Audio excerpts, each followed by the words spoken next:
vocês em Gênesis capítulo 1, apenas o primeiro versículo, Gênesis 1:1, e nós vamos começar hoje a nossa jornada. Embora a gente tenha uma série de itens para considerar antes, nós vamos sempre fazendo a leitura do texto, e através da leitura do texto nós vamos já guardando e fixando esses dados de Gênesis 1, especialmente estes 11 primeiros capítulos de Gênesis. Ao término do nosso estudo, eles precisam estar, ainda que você não consiga citá-los de cor, mas que você consiga parafrasear bem o que está nos 11 primeiros capítulos de Gênesis. Alguns dizem que estes capítulos são os capítulos mais importantes para serem decorados de toda a Bíblia. Então nós vamos começar repetindo muitas vezes até que a gente guarde bem isso, ok? Vamos ler agora juntos Gênesis 1, versículo 1 e 2, que é esse texto inicial aí que deve nortear pelo menos as nossas primeiras semanas aqui. Gênesis 1, versículos 1 e 2. Leiamos. No princípio criou Deus os céus e a terra.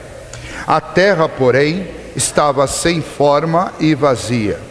Havia trevas sobre a face do abismo, e o Espírito de Deus pairava sobre as águas. Vamos orar. Senhor, mais uma vez suplicamos o Teu auxílio, ó Deus, especialmente para que o Senhor nos livre de todo engano, e que o Senhor nos ajude a aprender, ó Deus, através de pequenas porções da Tua Palavra, especialmente aqui em Gênesis, aquilo que é importante e fundamental dentro da nossa fé e na nossa caminhada como filhos do Senhor. Pedimos isso e suplicamos, ó Pai, a iluminação do Teu Espírito, em nome de Jesus. Amém. Muito bem. Antes de entendermos o que Gênesis está dizendo, nós precisamos trabalhar algumas questões que são introdutórias a qualquer livro que você vai estudar da Bíblia. Todas as vezes que nós começamos a estudar uma pequena carta do Novo Testamento aqui, ou um livro de profecia do Antigo Testamento, como nós já fizemos várias vezes ao longo dos últimos 8 anos, nós sempre começamos com uma introdução, buscando compreender o contexto deste livro, e especialmente quando ele foi escrito, para quem ele foi escrito, qual o propósito da sua escrita e por quem ele foi escrito. Data é importante, propósito é importante, autoria é importante, e contexto em que ele foi escrito. Não só a data, mas qual o contexto em que essas coisas estavam acontecendo, e especialmente o contexto em que esse autor estava escrevendo. Nós sempre vamos considerar, quando tratamos da Bíblia, que a Bíblia tem um autor primeiro, que é o idealizador, que é o dono deste texto inteiro, do começo ao fim, todos os 66 livros. Esse autor é o Senhor. Pela inspiração do Espírito de Deus, toda a Bíblia foi escrita. Muitos autores, não só aqueles que dão nomes a livros, mas muitos outros autores que ajudaram a compor, por exemplo, o livro dos Salmos. Outros, por exemplo, como Josué, que ajudou Moisés a compor o final do Pentateuco. Muitos autores não receberam um livro com o seu nome, mas muitos autores participaram dessa escrita. A carta, lá no Novo Testamento, a carta aos Hebreus, por exemplo, nós não sabemos quem é o autor dela. No Antigo Testamento, nós não sabemos quem escreveu o livro de Jó. São autores que para nós são anônimos. Alguns fazem as suas pesquisas e apostam em um, apostam em outro. A carta aos Hebreus, há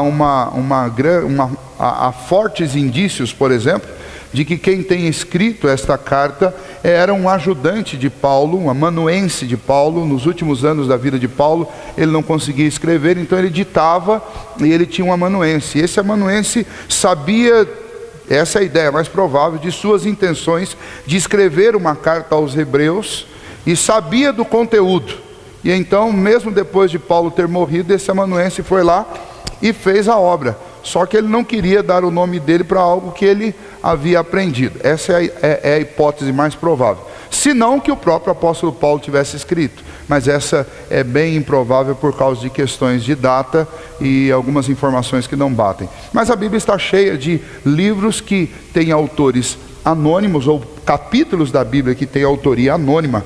Mas nós sabemos que por trás de todos esses autores, os conhecidos e os anônimos, nós temos a mente de Deus, nós temos o Espírito de Deus.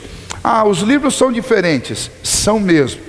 Eles não só são de caráter literário diferente, você tem narrativa, você tem poesia, você tem profecia, você tem livros de leis, você vai ter o Evangelho, que é um gênero literário exclusivo da própria Bíblia.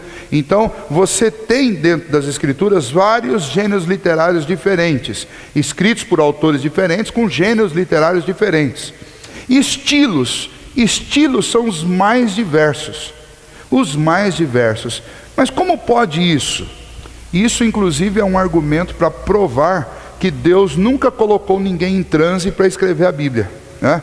Como alguns dizem. Alguns defendem uma inspiração da Bíblia, uma inspiração mecânica. O que seria uma inspiração mecânica? Seria que um desses autores, como por exemplo Moisés, que nós vamos falar bastante dele aqui, ele escrevia sem pensar, não era a mente dele, ele estava simplesmente transcrevendo alguma coisa automaticamente ali que Deus estava mandando. E não é, e a prova disso é que lá no Novo Testamento, inclusive, acontece uma certa crítica por parte do apóstolo Pedro para o apóstolo Paulo.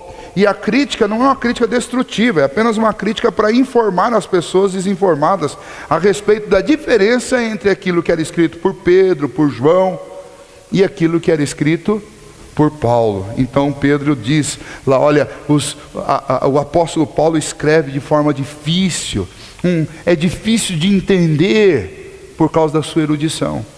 E isso prova o quê? Prova que Deus nunca tornou alguém um robô, nem pôs ninguém em transe para escrever. Os vários estilos de escrever diferente em toda a Bíblia provam que cada um dos autores humanos que escreveram a revelação dada por Deus deixaram traços pessoais seus naquilo que escreveram. Um exemplo que os hermeneutas, os especialistas na arte da interpretação das Escrituras, eles usam para explicar isso, é o exemplo de um vitral.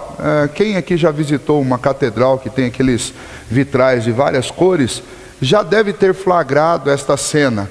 Quando você pega um determinado momento do dia que há uma incidência muito forte do sol, e você enxerga essa incidência, você vê quase que como um arco-íris passando pelo vitral, porque a luz do sol, quando atravessa aqueles vidros, ela acaba tomando a cor de cada um dos vidros. Continua sendo luz solar, continua fazendo uma incidência ali para dentro da capela, por exemplo, quando você está dentro de uma igreja, mas ela acabou tomando a cor daquele vidrinho por onde ela passou. Assim também é com a inspiração. Deus inspirou uma mensagem, a mensagem não muda, mas ao passar pelo coração de Paulo, de Pedro, de João, de Moisés, de cada um dos profetas, ela passou com a cor, passou com os traços, passou com o estilo de quem estava sendo usado por Deus para transmitir a mensagem. Então a Bíblia é assim, a Bíblia é um livro de muitos autores, e por trás desses autores todos existe uma única mente, que é a mente de Deus. Um outro ponto importante ainda em termos de introdução para nós a Gênesis, é que nós vivemos numa época da história humana em que uma teoria da ciência mesmo, da física, da metafísica, da matemática, uma teoria usada dentro destas ciências, usada inicialmente por Einstein dentro dessas ciências, ela foi retirada de dentro do seu local, onde ela realmente é importante, é necessária, e ela foi transferida para várias outras áreas da vida. E gerou um problema, inclusive, para nós, cristãos, intérpretes das Escrituras. Essa teoria, esse movimento, é o relativismo, a ideia do relativismo. Essa é uma ideia que nasce com Einstein. Einstein é o propositor disso. E a partir daí, esta ferramenta usada dentro de uma ciência passou a se tornar muito mais uma influência filosófica do que um método científico de avaliar coisas.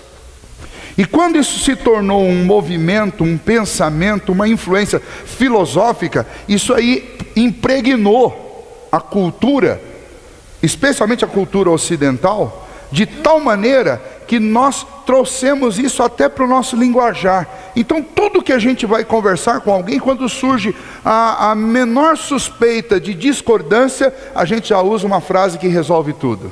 Olha, na realidade está tudo muito certo, depende do ponto de vista.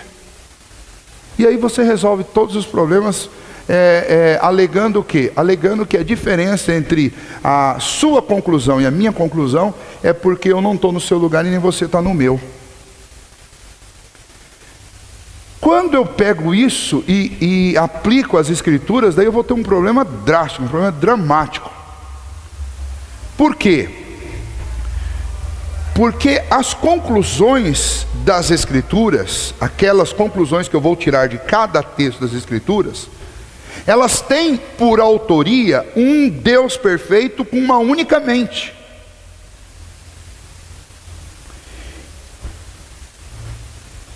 E a realidade, a conclusão final do que é dito nas Escrituras, nunca vai ser determinado pelo seu ponto de vista, nem pelo meu, nem pelo de ninguém. Como esse livro tem autor, o pensamento final a respeito de cada um dos versículos que estão aí é determinado pelo autor e não por quem está lendo. Aliás, qualquer tipo de literatura é assim. Infelizmente, na nossa época, todo mundo tem o direito de ler o que quiser e tirar a conclusão que quiser. E eu falo que ser escritor no século 21 é ser, acima de tudo, alguém muito corajoso. Porque você escreve uma coisa pensando, tendo uma ideia em mente, e o sujeito que lê, ele tem outra completamente diferente. Aliás, até pregação. Isso acontece o tempo inteiro. Às vezes você prega sobre um assunto na igreja e tem certeza absoluta sobre o que você pregou. E depois você encontra alguém lá na porta: ó, pastor, gostei de o senhor ter falado daquilo. Eu fico, mas Senhor amado, até algum... não tem nada sobre isso. E às vezes a pessoa, mas de novo, aí sim, você tem uma explicação. A explicação é exatamente o que está acontecendo no coração dessa pessoa. E de repente você esbarrou num determinado assunto, mas aquilo, como o foco dela estava naquilo, ela juntou tudo e criou uma lógica própria e escreveu um outro sermão com base naquilo que ela ouviu. O mesmo acontece na leitura de livro. O problema é que eu não posso fazer isso com a Bíblia. Não posso. A Bíblia só tem um autor primeiro, que é Deus. E por trás de cada texto da Bíblia existe uma única interpretação verdadeira. Eu posso ter um texto bíblico falando, eu repito isso várias vezes aqui, eu posso ter um texto bíblico falando sobre 10 coisas diferentes, mas nunca um texto falando 10 coisas diferentes sobre uma mesma coisa. Vou repetir. Eu posso ter um texto falando sobre 10 coisas diferentes ao mesmo tempo, mas eu nunca vou ter um texto falando 10 coisas diferentes sobre uma única coisa. Aí não. A conclusão sobre cada coisa é uma só, porque a mente de Deus é uma só. Deus não pensa dubiamente. Deus não é autor de música de pagode, né? Os pagodeiros e os autores de música sertaneja, que eu imagino que o cara ele deve fazer um esforço fenomenal para encontrar uma palavra que na hora que alguém ouvir bem depressa soa uma outra coisa, né? Deus não fez isso, tá? O que Deus escreveu é o que Ele escreveu, é aquilo ali, tá? Então quando eu pensar quando eu pensar em autoria, eu preciso lembrar, embora eu tenha uma Bíblia escrita por muitos homens diferentes, ao longo de um período, do primeiro livro até o último, de cerca de 1.200 anos, da data que foi escrita, mas o período coberto por essa escrita é bem maior. Por exemplo, quando Moisés escreve esse texto, Moisés vai contar coisas de quase 1.500 anos antes do dia em que ele escreveu, ok? Mas eu tenho um período aí de 1.200 a 1.300 anos em que esses autores, separados por séculos e até por milênio, escreveram esses livros.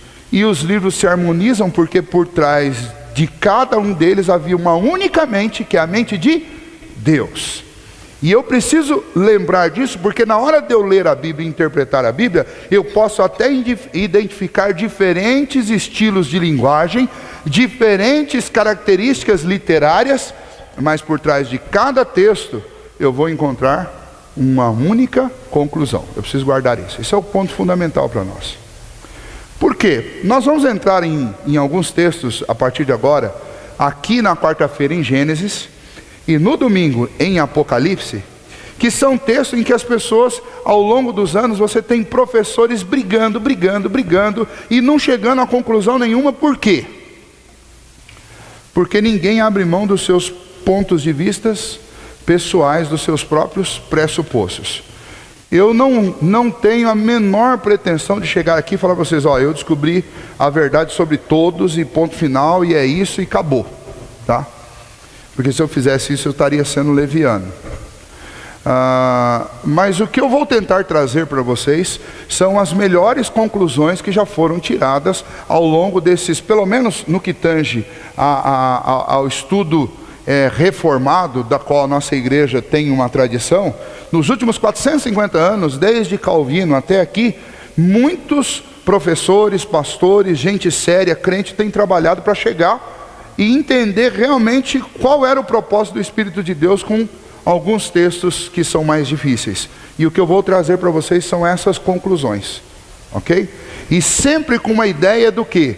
De não chegar aqui e dar 3, 4 opções para vocês e falar assim, ó, escolha qualquer opção correta. Eu vou chegar aqui e falar assim, olha, existe maior seriedade nisso daqui. E eu particularmente concordo com isso daqui. Por quê? Não porque é o ponto de vista que eu mais gosto, nem porque eu acho mais fácil, mas é o que parece realmente estar coerente com aquilo que está no restante das Escrituras. Um dos princípios de hermenêutica principais para a nossa fé é que a Bíblia se interpreta por ela mesma e não pela gente. Então, quanto mais textos que corroboram para uma determinada conclusão, mais próxima essa conclusão está da verdade. Então, não é a minha opinião, não é a opinião deles, não é. É aquilo que foi feito e que realmente está amparado dentro da própria Escritura. Tá? Então, não é porque, olha, esse texto tem 100 doutores dizendo que ele é verdadeiro. 100 doutores não é importante. O que é importante, ele tem 100 outros textos bíblicos que confirmam a autoria dele. É defendido por pouca gente. Mas a Bíblia defende. Opa, acabou. Porque a Bíblia é a nossa única regra de fé e de prática. E infelizmente a gente tem uma tendência no mundo evangélico que parece que a maioria gosta sempre do que é mais fácil. Para resolver o problema rápido. E nem sempre essas soluções são boas. É aquele pregador, aquele estudioso que pega um texto que lá no meio tem um versículo complicado, ele simplesmente pula e vamos para o próximo. É a solução mais fácil, mas não resolve o problema, porque às vezes o X da questão que explica tudo é exatamente aquele texto que você pula. E quem já leu algum comentário da Bíblia aqui sabe, eu estou inclusive com um aqui, que eu trouxe até para usar como exemplo para vocês. Quando você pega um comentário, esse é um comentário de Gênesis, não é um comentário exaustivo, é um bom comentário, mas não é um comentário exaustivo, que pega todos os versículos um por um, ele pega alguns, né? E é interessante nas escolhas que ele faz, que de vez em quando ele pula um versículo daqueles que é um verdadeiro abacaxi, aí ele pula, Aí se você está lá preocupado em preparar um sermão e precisa daquele versículo, você fala, eu gastei com esse livro e cadê a informação sobre o versículo que eu queria? Não está aqui. Então isso acontece muito, tá? Então a tentativa nossa aqui é trabalhar com todos os versículos de Gênesis, todos. Alguns eu vou chegar para vocês e falar, gente, olha, eu estudei, procurei material e realmente isso daqui é muito difícil mesmo. Vamos trabalhar com aquilo que está mais claro. E então, como eu disse para vocês, seria muita presunção minha chegar aqui e falar, vou resolver todos os problemas que ninguém resolveu, até porque eu não tenho condição de fazer isso. Mas quando vocês pensarem em autoria, que é o ponto nosso aqui agora, quando vocês pensarem em autoria, lembre, existe uma mente só por trás de toda a Escritura. E existem muitos autores que foram usados por Deus para transmitir as ideias, as conclusões, as leis, as profecias da mente de Deus. Ok? Então, elemento para se tirar qualquer dúvida sobre qualquer texto, a própria Bíblia. 3 ou 4 opiniões, dá para se concluir alguma coisa sobre isso. Eu tenho um texto falando sobre um exemplo clássico lá do capítulo 6, que os filhos de Deus casaram com as filhas dos homens. Aí todo mundo fala assim, aí é homem casando com anjo ou com anja e coisa assim. Olha, quando a gente chega num texto que oferece alguma dificuldade, primeira coisa que eu preciso concluir sobre ele, não existe 3, 4, 5 explicações diferentes. Existem 3 ou 4 ou 5 explicações falsas e existe uma só verdadeira. Essa é a primeira coisa que eu preciso ter em mente sobre qualquer texto da Bíblia. E a segunda é, não vou descansar enquanto eu não tiver convicção. Por quê? Porque se você for lá no Novo Testamento, o apóstolo Paulo, por exemplo, lá no capítulo 14 de Romanos, ele vai dizer, tudo que não provém de fé e sim de dúvida é pecado. Ou seja, quando você está na dúvida sobre alguma coisa e você se contenta com a dúvida e fica na dúvida, o apóstolo Paulo diz, então você está se contentando em alguma coisa que é pecaminosa, porque vai levar você para uma situação, a hora que você for conversar sobre esse assunto, ou você vai concordar com uma mentira, ou você vai deixar de opinar e deixar alguém iludido, enganado. Você vai cometer pecado de algum jeito. Então, Paulo é bem interessante nesse ponto, que ele fala assim, olha, quando você não tem convicção sobre alguma coisa, você está num terreno extremamente propício para cometer pecado. Porque tudo que não provém de fé e sim de dúvida é pecado. Então, quando a gente chegar num texto desse, nós vamos parar e vamos falar assim, olha, primeiro, existe uma resposta. E nós vamos atrás dessa resposta. Ok? Segundo, nós não vamos ficar com 2 conclusões. Nós vamos achar uma. Por quê? Porque existe um autor, uma mente, e esse autor, ele não deixou o texto simplesmente para gerar dúvida. Ele deixou o texto para revelar alguma coisa. A gente precisa descobrir o que ele quer revelar com isso. Ok? Quando nós pensamos no livro de Gênesis, especificamente, nós temos um autor. Nós temos o autor primeiro, que é Deus. E quem é o instrumento que Deus usou para escrever esse livro? Bom, a Bíblia nos informa que o autor de Gênesis é Moisés. Moisés teve uma vantagem fantástica para escrever o livro de Gênesis, não só pela revelação que Deus deu para ele, que é principal, e ele escreve de acordo com o que Deus revelou, mas Moisés tinha uma cultura extremamente rica. Ele foi criado, vamos dizer, no olho do furacão intelectual do Oriente Médio na época dele. Porque no Egito estava o centro da cultura de todo o Oriente. E por que não dizer, uma vez que não tinha vida no Ocidente ainda, de toda a vida humana na Terra, o centro do conhecimento estava exatamente no Egito. Então Moisés tinha acesso não só a histórias escritas já, mas ele tinha acesso às culturas, inclusive cultura suméria, por exemplo. Nós não temos a contação da história dos sumérios, e eles são tão antigos quanto os egípcios, mas Moisés tinha acesso a essas informações. Ele tinha acesso a essas histórias. Uma coisa fantástica quando você vai estudar história, especialmente a origem dos povos, você vai descobrir que existem mitos e lendas em todos os povos, com alguns elementos que são extremamente peculiares do próprio cristianismo, daquilo que está informado nas Escrituras. Você vai encontrar na história dos povos mais antigos, que são os orientais, na história do surgimento de cada um desses povos, você vai encontrar em comum entre todos eles um relacionamento primeiro divino humano. Sempre tem. Ou são vários deuses, ou é um casal, ou ou é uma família. Mas no início, na Gênese, a história de todos os povos, sempre você tem uma relação divina humana. Segundo, em todos você tem uma traição. É um elemento peculiar a todas essas histórias. Você tem um elemento de traição. Terceiro, você tem um castigo. E especialmente nesse caso, o dilúvio está presente na história de todos os povos antigos, pré-diluvianos, como por exemplo os sumérios. Todos têm o dilúvio dentro da sua história.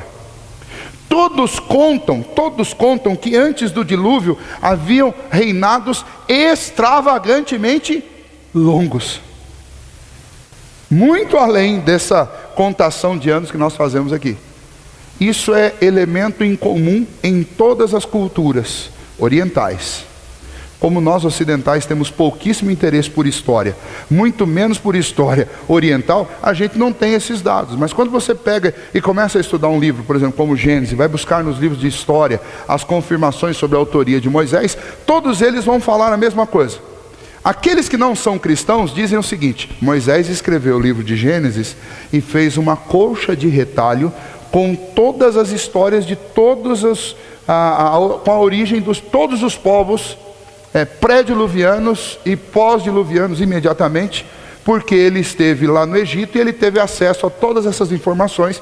Então o que ele fez? Ele juntou tudo isso daí, ele condensou numa única história e fez o que nós temos aí em Gênesis de 1 a 11. Ok. Para quem desavisadamente não crê na existência de um Deus, e nem no governo de Deus sobre todas as coisas, e nem em Deus se revelando, essa é uma explicação para você ter um livro como o livro de Gênesis, contando algo que é comum a todas as outras histórias. Para nós cremos que há uma mente por trás. Há uma mente por trás. E por ter uma mente por trás, inspirando toda a Escritura, nós entendemos que quem confirmou, uma vez que então Moisés tinha acesso a essas informações e sabia delas, quem vai confirmar isso e contar corretamente nos mínimos detalhes é o próprio Deus, para Moisés. E Moisés escreve para nós. Mas, tanto em livros que não são cristãos, que avaliam literatura, quanto dentro da própria Bíblia, não há nenhum tipo de divergência quanto à autoria de Gênesis. A autoria é de Moisés. Agora, vamos lá. Nós vamos procurar na Bíblia as citações que confirmam que Moisés escreveu Gênesis. Só que essas citações, elas não virão separadas, como Moisés que escreveu Gênesis. Elas virão unidas, porque a literatura escrita por Moisés é chamada de Pentateuco. São os 5 primeiros livros da Bíblia. Inicialmente, esses livros eram uma unidade, eram um livro só. Eles foram divididos já depois de Cristo. Na organização da Bíblia, esses livros foram divididos. Mas inicialmente esses livros eram um só. Quando Alexandre o Grande propôs a construção de uma cópia do Antigo Testamento que tinha se perdido, que era a Septuaginta, que veio a ser a Septuaginta, ele pediu para que 70 escribas fossem presos em celas separadas e cada um deles escrevesse, porque eles sabiam o Antigo Testamento de cor. Na cultura dos hebreus havia uma cultura de oralidade, e para você ser um escriba, você tinha que decorar copiando a vida inteira a Bíblia até você tê-la completamente de cor na sua cabeça. E Alexandre confirmou isso. Nós temos dados históricos que a cópia que é chamada de Septuaginta, que era usada nos dias de Jesus, ela foi encomendada por Alexandre o Grande para ser colocada nas bibliotecas que ele fazia, que depois posteriormente vem a se chamar Grande Biblioteca de Alexandria. Essa cópia foi encomendada por Alexandre, e esses 70 homens separadamente escreveram, cada um deles uma Septuaginta, uma cópia de todos os livros do Antigo Testamento. E essa cópia, ela estava exatamente igual, para confirmar que não foi história da cabeça de um deles, né? E depois os próprios, para que essa literatura se tornasse mais palatável, mais digerível, ela foi dividida em livros menores, sem ser um livrão, né? E nessa divisão então surgiram os 5 primeiros livros da Bíblia, mas inicialmente isso era uma unidade, né? Você tinha a primeira parte, que era a parte do Gênesis, você tinha Êxodo, você tinha Números, você tinha Levítico, você tinha Deuteronômio, mas isso tudo era um livro só, um conjunto, chamado de Pentateuco. Chamado algumas vezes de livro da lei, chamado tradição, e nós vamos ver esses nomes na Bíblia. Então vamos abrir alguns textos aí, que falam sobre o registro do Pentateuco como sendo algo que tem como autor Moisés. Eu vou pedir para uma pessoa abrir em Êxodo 17, 14, pode ser o Tiago aqui. Um outro abre em Números 33, versículo 2. Um outro abre em Êxodo 24, versículo 4.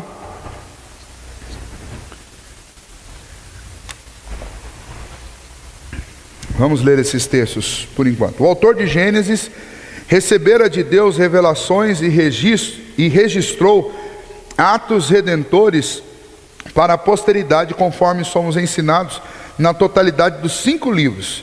E tais registros são sempre atribuídos nas Escrituras a Moisés. Vamos lá, Êxodo 17, 14. Então disse o Senhor a Moisés: escreve isto para a memória no livro, e repete-o a Josué, porque eu hei de estar totalmente a memória de Maleque debaixo do céu. Então veja, você tem o próprio Deus dando uma ordem para Moisés: escreve isso. Números 33, 2.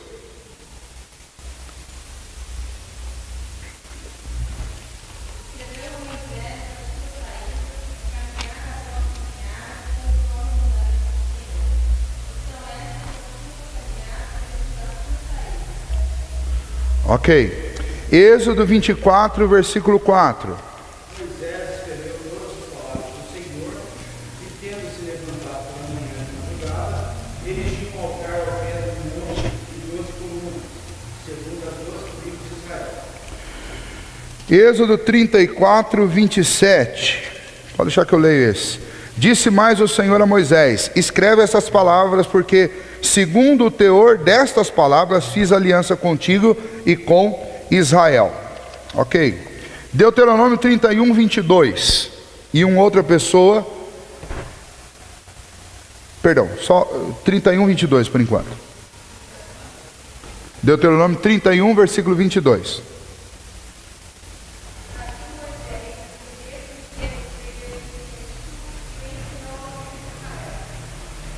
Ok. Josué 1,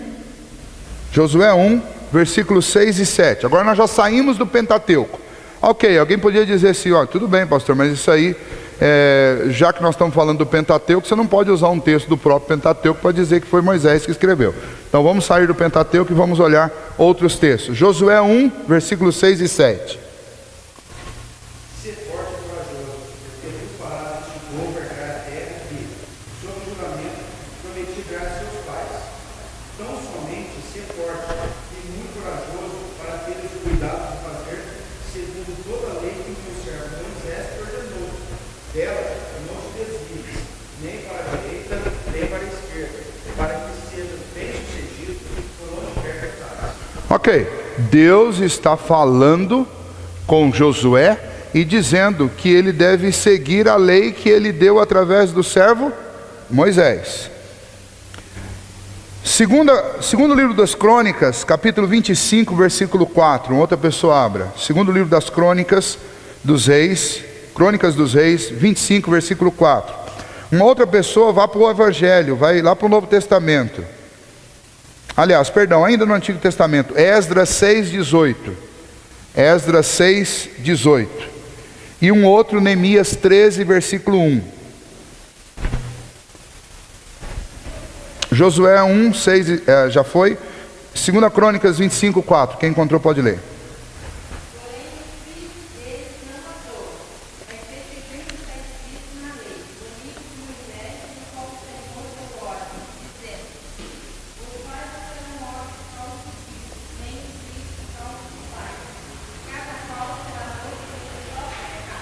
Ok, no livro dos Reis, você tem uma notação de que aquelas leis que estavam em vigor foram extraídas do livro da lei de Moisés.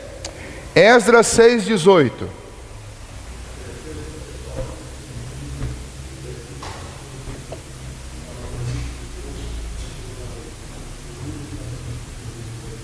Segundo está escrito no livro de Moisés.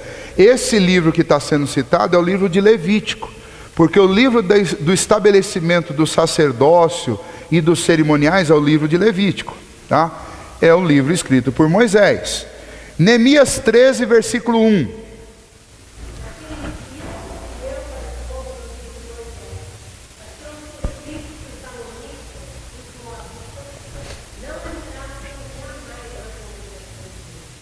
Ok, foi lido o livro de Moisés. E esse texto sobre os moabitas não entrar na congregação também é um texto de Êxodo, ok? Os amonitas e os moabitas, eles não permitiram que o povo passasse num determinado caminho que era muito mais próximo, e por conta disso eles foram, não só por isso, né, mas por todos os seus as suas tentativas de dominar o povo judeu, o povo hebreu, eles foram disciplinados por Deus. Isso está escrito no livro de Êxodo. Muito bem. Novo Testamento agora. Mateus capítulo 19, versículo 7. Também Mateus, uma outra pessoa, capítulo 22, versículo 24. Evangelho de Marcos, capítulo 7, versículo 10. Tem outros aqui, mas para não confundir, vamos até aqui. Mateus 19, versículo 7, pode ler.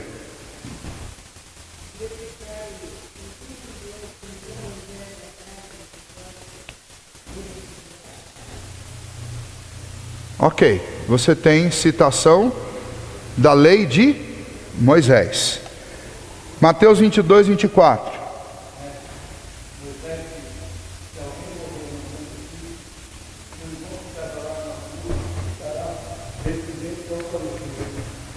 Ok, você tem Jesus no Novo Testamento, especialmente no Evangelho, em situações diferentes, citando Moisés, citando a lei, chamando a lei de Moisés. Marcos 7, versículo 10. Pois Moisés disse: honra teu pai e a tua mãe, e quem maldizer seu pai e sua mãe seja punido. Êxodo capítulo 20. E a partir daí 21 você tem esses mandamentos, mas novamente você tem os livros do Pentateuco sendo feito referências a eles no Novo Testamento como escritos de Moisés, ou lei de Moisés. Evangelho de João, capítulo 1, versículo 17, capítulo 5, versículo 46, e capítulo 7, versículo 23. Vamos lá primeiro no João 1, 17, pode ler.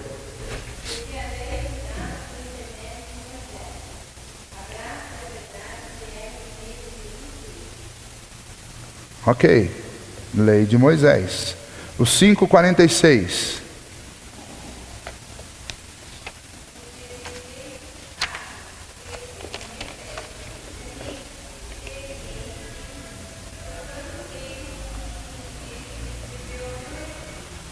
Ok.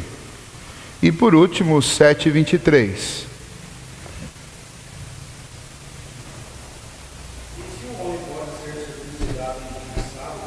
para que a lei de Moisés não seja violada, por que pode dignar contra mim pelo fato de eu ter jurado no sábado a todo homem? Veja, o que nós temos em comum em todas essas citações?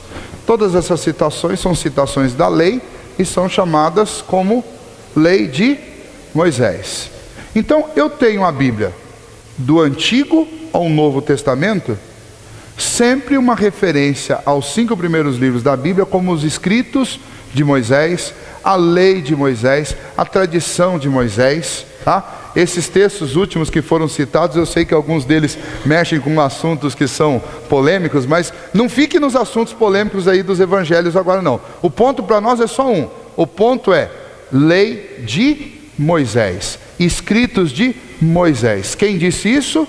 O Senhor Jesus. Eu podia duvidar de Esdras, eu podia duvidar de Neemias, eu podia duvidar de qualquer um deles se eles não fossem inspirados por Deus, mas eles são. Agora, se ainda assim eu ficasse na dúvida, eu não tenho como duvidar do próprio Senhor Jesus, ok? 5 primeiros livros da Bíblia.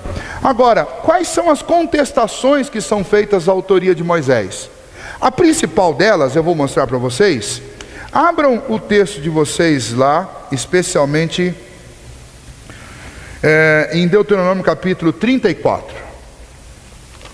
Veja, toda a Bíblia diz que os 5 primeiros livros, chamados de Pentateuco ou de livro da lei, foram escritos por Moisés. O problema é que eu chego aqui no capítulo 34 e eu tenho um problema nesse capítulo 34. Você já tem um título aí, e o que esse título diz? A morte de Moisés. Então, algumas pessoas, elas contestam a autoria do Pentateuco por parte de Moisés por uma questão elementar. Bom, como que eu posso escrever um livro e contar minha própria morte no livro? Aí alguém vai dizer assim, então tem coisa errada aí, né? Tem coisa errada. Acho que Moisés não é o autor do Pentateuco. O que vocês acham disso? Quem estava no instituto lá não vale. O que vocês acham disso? Realmente nós temos um problema, né? Aí fala, pastor, não tem problema não, vamos seguir a tradição. Todo mundo não diz que Moisés escreveu. Não, que seguir tradição, nós não estamos aqui para seguir tradição, nós estamos aqui para achar a verdade. E embora eu tenha um monte de gente falando que foi Moisés que escreveu, eu tenho aí a própria prova cabal que não foi Moisés. Porque como é que podia ter a morte de Moisés escrito aí no livro que ele mesmo escreveu? Dá para deixar na dúvida? Vejam só. Provavelmente quem escreveu esse final aí foi exatamente Josué, né, que era o ajudante de Moisés. E assim como outros autores anônimos, depois Josué vai ter o próprio livro dele, ele obviamente não quis escrever um capítulo e daí colocar lá no Pentateuco. Olha, eu quero que vocês lembrem que o Pentateuco foi escrito por Moisés, 99,9%, mas tem 0,1% meu, né? Agora, o que é interessante é que algumas pessoas, eles pegam isso daí para dizer o seguinte, olha, não, realmente nós não podemos dizer que Moisés é o autor de Gênesis, nem muito menos o autor do Pentateuco, porque nós temos provas, e eu não vou falar das outras, que são algumas inconsistências numéricas, nós temos provas que dizem que Moisés não escreveu. Se você ficar na dúvida sobre um item desse, você pode pensar o seguinte, essa questão de autoria, pastor, não é importante. Na realidade, a gente nem precisava estar gastando esse tempo aqui para trabalhar essa questão de autoria. Mas eu quis trabalhar esse tempo todo essa questão de autoria com vocês, para mostrar para vocês como um único item na nossa interpretação de um texto bíblico pode gerar um problema gravíssimo. Ok? Veja, se esta informação não é uma informação correta, se Moisés não escreveu realmente o Pentateuco, o problema que isso me gera é infinitamente maior do que o problema de entender que Josué simplesmente terminou o livro para Moisés e não quis colocar o nome dele lá. Olha, se eu tiver que contestar a autoria por causa desses últimos versículos, eu vou ter um problema muito sério, porque daí eu vou ter que entender que Esdras mentiu, porque Esdras falou os escritos de Moisés. Antes dele, Josué também mentiu e disse os escritos de Moisés. Bom, até aí um ser humano mentir não é muito novidade. O problema é que eles mentiram num livro. Lembra que eu comecei a falar qual que é o autor primeiro? É Deus. Bom, então foi Deus que inspirou essa mentira? Mas vamos à frente. Daí eu tenho os profetas dizendo que esses livros pertencem a Moisés. Agora, o que é mais dramático é eu ter o próprio Senhor Jesus falando os escritos de Moisés. Se essa informação não é uma informação fidedigna, então os sacerdotes mentiram, os profetas mentiram e por fim o próprio Senhor Jesus mentiu. Então, uma questão de autoria que parece uma coisa boba, para que saber quem escreveu um livro? Uma questão de autoria pode jogar por terra toda a nossa fé. E aí, só para vocês entenderem por que eu estou falando bastante sobre isso. Existem no Brasil, e no Brasil essas coisas chegam com quase um século atrasada. Existem no Brasil hoje seminários que ensinam que estes primeiros livros da Bíblia, especialmente Gênesis, são fábulas.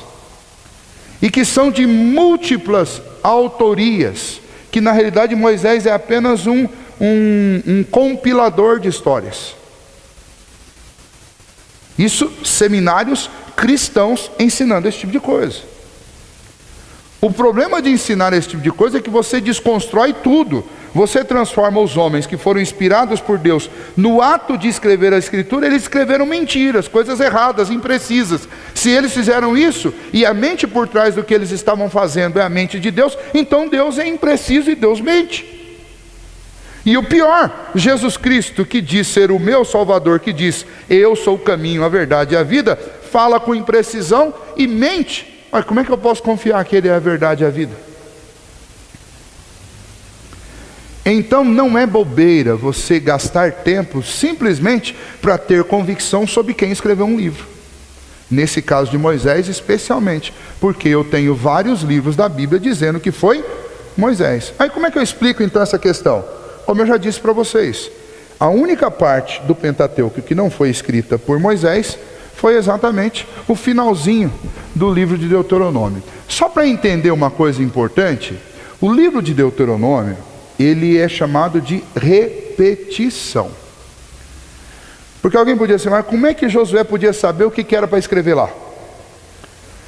Se você pegar o livro de Deuteronômio, você vai ver que do começo ao fim, com exceção das narrativas, dos fatos que são narrados, que acontecem ali já no finzinho, no fim da jornada do povo do Egito para a terra de Canaã, com exceção dos fatos, inclusive o fato da própria morte de Moisés, tudo que é escrito ali é uma repetição da lei que Deus deu em Êxodo, que Deus deu nos textos lá de Números, que Deus deu nos textos de Levítico, e eles são repetidos. Deuteronômio é relembrar, é repetição. O que Moisés estava fazendo, o povo estava prestes a entrar na terra prometida, ele estava relembrando aquilo que era fundamental que fosse observado quando o povo entrasse na terra. Então, não havia dificuldade para que Josué concluísse isso, inclusive incluindo o fato de que Deus tomou a Moisés. Pode falar, Ana Rosa.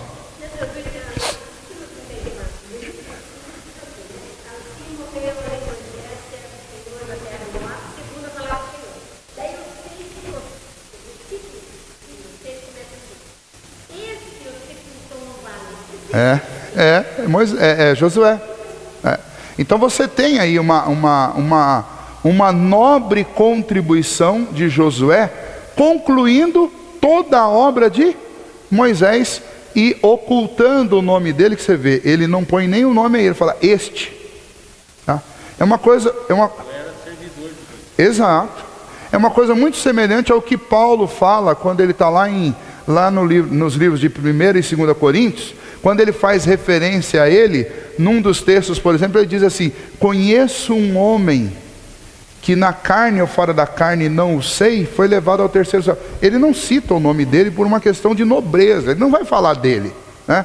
É o mesmo que Josué está fazendo aí. Ele fala: este o sepultou, não só o sepultou, mas concluiu o livro, escreveu e encerrou, tudo para que a vontade de Deus se cumprisse, fosse feito como Deus queria que fosse feito. E se Deus inspirou Josué a escrever a morte de Moisés aí, é porque Deus tinha propósito com isso, tá? Então, o que a gente precisa recordar, e eu queria que hoje vocês guardassem aqui, o autor de Gênesis é Moisés. Ele fala assim: nossa, pastor, mas nós ficamos aqui 1 hora para chegar a essa conclusão, ou para relembrar isso. Isso é fundamental. Essa é uma das informações que, se você deixar um dia alguém chegar para a senhora e falar assim: ó, viu, essa história de que Moisés escreveu, essa história está errada, a senhora tem que bater o pé e falar: não, se essa história estiver errada, então a Bíblia inteira está errada. Como é importante bater nessa tecla. Se este fato for contestado, você não precisa continuar lendo, pode parar, porque não tem nada de bom para você ler lá.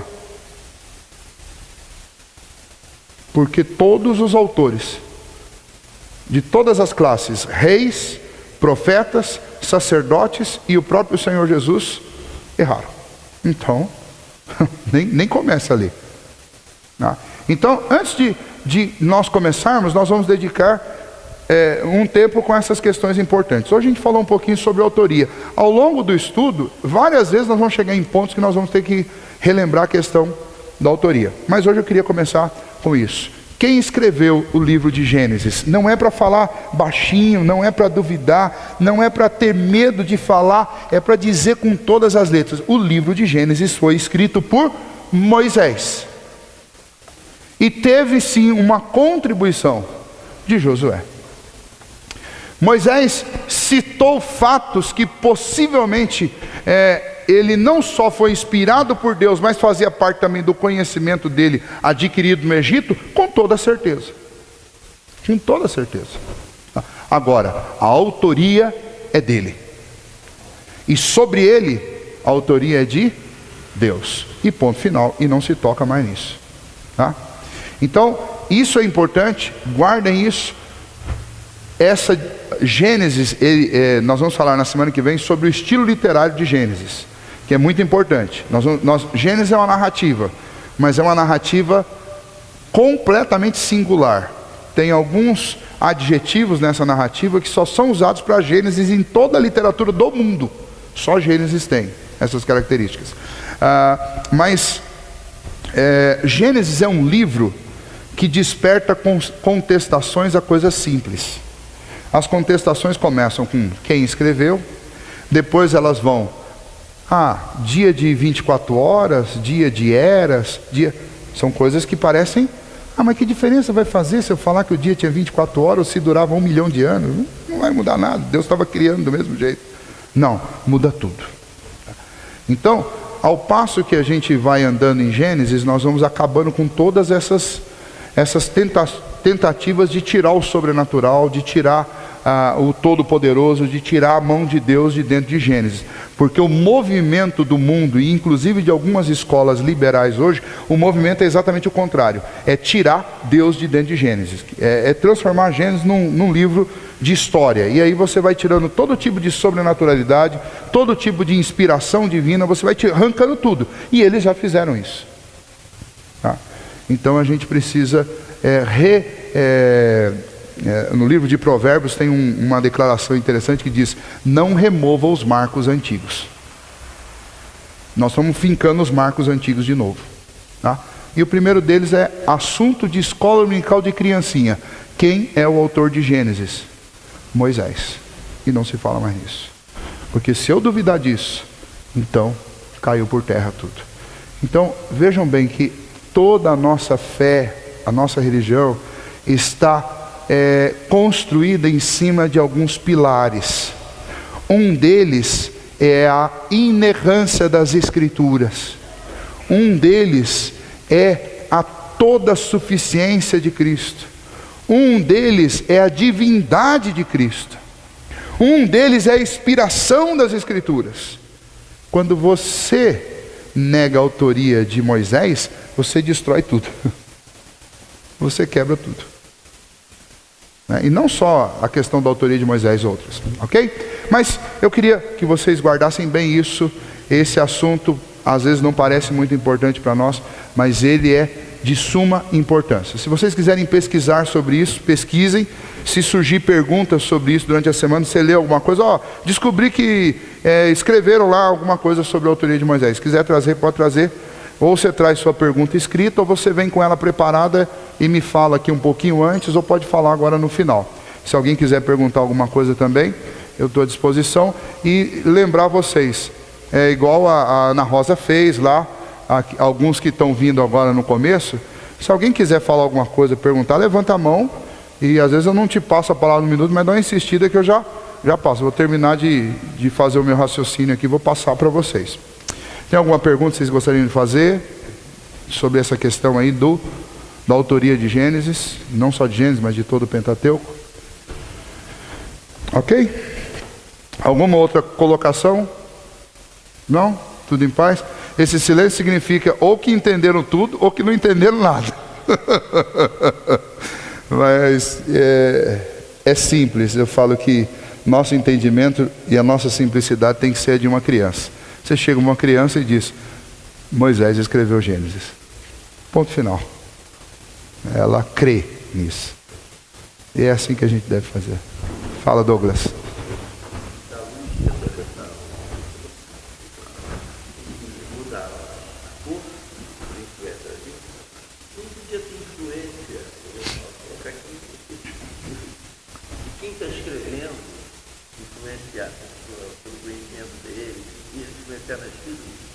O conteúdo não.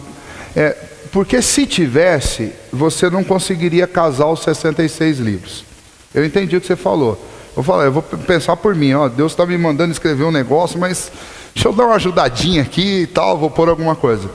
É por isso que a escrita da Bíblia é diferente da escrita de todos os outros livros.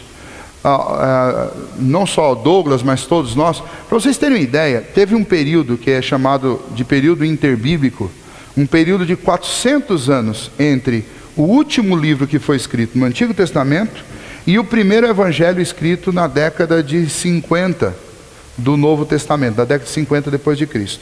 400 anos se passaram nesse período. Durante esse período foram escritos milhares, dezenas de milhares de livros, escritos por pessoas crentes, por sacerdotes, por homens como Macabeus, por exemplo. Macabeus era uma família de sacerdotes que lutou bravamente contra Antíoco Epifânio, que foi um rei Seleuco, que dominou toda a região do Oriente Médio na sua época, e ele botou terror em Israel. Ele chegou ao ponto de sacrificar uma porca em cima do altar. E essa família dos Macabeus, eles enfrentaram, eles escreveram. Só que qual o problema? Os livros que eles escreveram, eles não se harmonizam com todas as escrituras.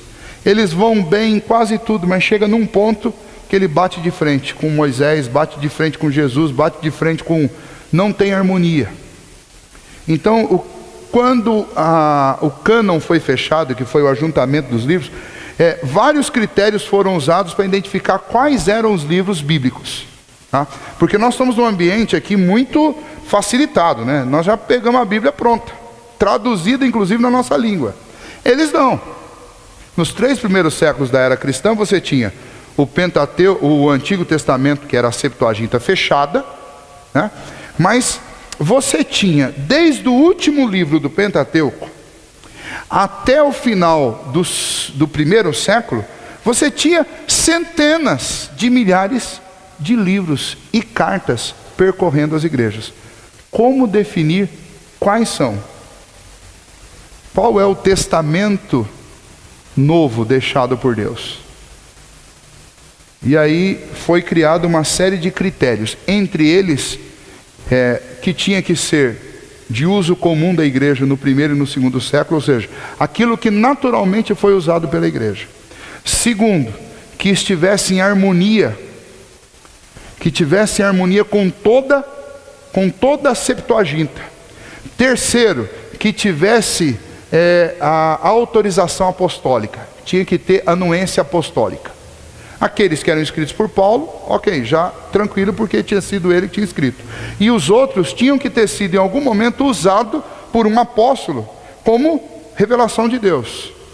E aí demorou-se 3 séculos para chegar aos 27 livros que nós temos no Novo Testamento. Tá? Então foi demorado isso. Desculpa, dona Nancy, se estava marcando alguma coisa, perdi o lugar.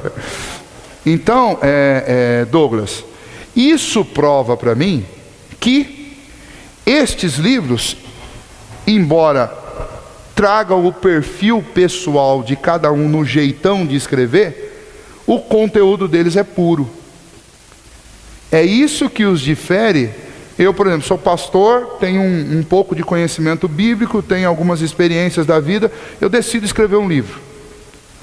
Esse livro pode ser muito bom, mas ele nunca vai poder ser chamado de um livro inspirado por Deus, porque vai ser um livro inspirado por mim. Eu posso ter sido iluminado pelo Espírito Santo de Deus para compreender bem a Bíblia e interpretá-la e ensiná-la. Agora, inspiração é isso que faz com que Dona Nancy escreva tudo o que Deus quer, com os traços da personalidade dela, sem mudar a mensagem.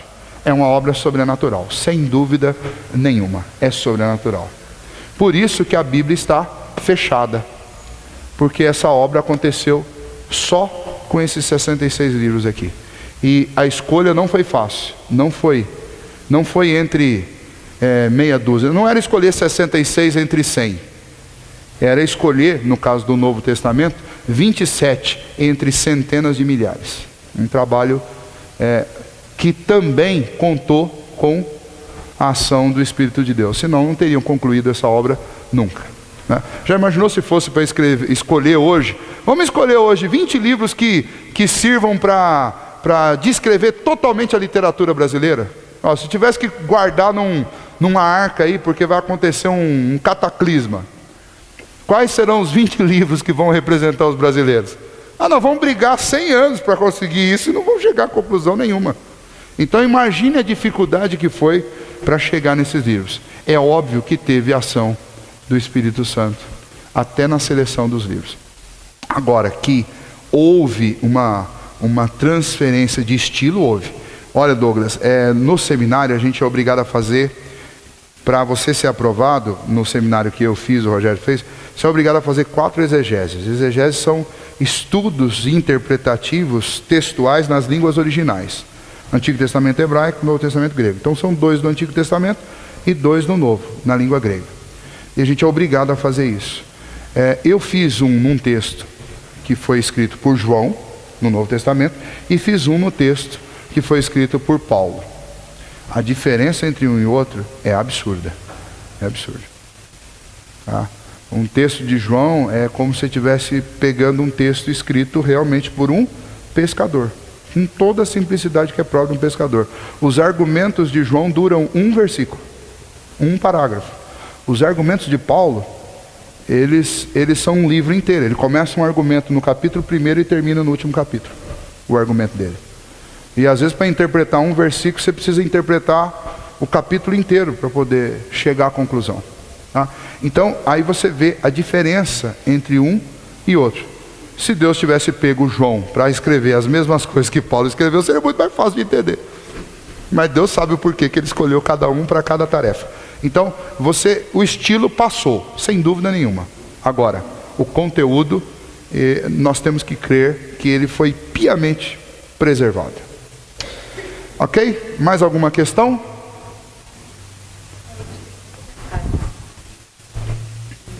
As primeiras histórias, inclusive a queda de Gênesis, explica toda a vida que nós estamos vivendo. Sim. A Simone está se valendo de informações das 3 últimas semanas que a gente já falou. Mas Gênesis 1 é um retrato... Não é, de jeito nenhum. Eu entendi o argumento seu. Gênesis 1, quando a gente interpreta versículo por versículo, nós vamos descobrir que é um retrato de tudo o que ia acontecer em toda a história. Está lá. Na criação está retratado tudo. Então, não é fábula. Porque já acertava, antes de tudo, exatamente o que ia acontecer. É revelação de Deus. É muito diferente. São textos simples que a gente acha que é só para a escola dominical de criança, mas que muda tudo. É o que eu falei para vocês. Vários comentaristas defendem, inclusive isso, autores, professores, que os 11 primeiros capítulos de Gênesis é matéria para a gente decorar, aprender, saber de cor. Porque é o ponto de partida de tudo. De absolutamente tudo que a gente está vivendo, tudo que acontece e o que vai acontecer. Ok? Vamos orar? Senhor nosso Deus, nós te agradecemos nessa noite pela bênção e o cuidado do Senhor sobre as nossas vidas, ó Pai. E suplicamos, ó Deus, que o Senhor, pela tua misericórdia e graça, pela ação do teu Santo Espírito, guarde a nossa mente, o nosso coração, para que a gente, ó Deus, não entre, ó Pai, pelo caminho do engano e das proposições do nosso tempo, inclusive, ó Deus, que atacam a verdade absoluta do Senhor, anunciada a nós, registrada na palavra de Deus, na palavra que o Senhor nos deixou. Ó Deus, se nós duvidarmos desta palavra e de cada um dos itens dela, certamente, ó Deus, acabará a nossa esperança e nós, ó Deus, viveremos longe do Senhor. Então, ó Deus, dá-nos a coragem, a intrepidez, não só para crer, ó Deus, mas também para sustentar com convicção os pontos elementares, básicos, fundamentais da nossa fé. Como, ó Deus, aqueles que estão retratados aí no livro de Gênesis a partir do versículo 1. Que o Senhor nos ajude, ó Deus, a crer e com toda a convicção declarar que o Senhor é o Criador de todas as coisas.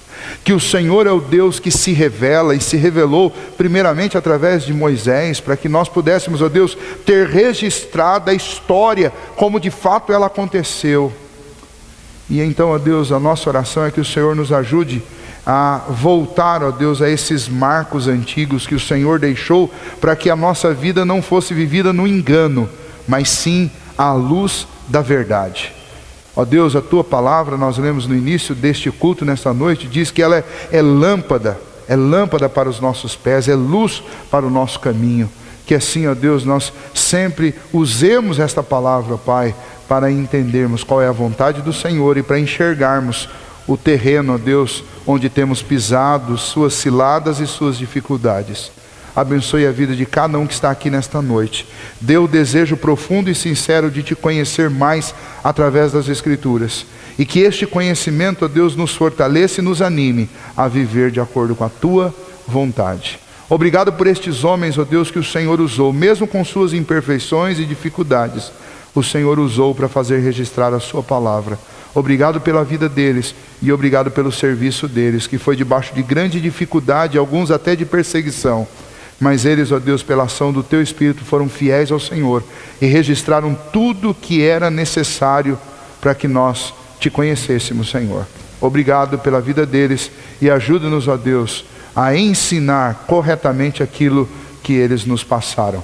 Nos ajude a viver de acordo com aquilo que eles também nos transmitiram. Pedimos isso ao Senhor, pedimos que o Senhor nos dê o descanso agora ao retornarmos aos nossos lares. É em nome de Jesus que nós oramos. Amém. Deus abençoe.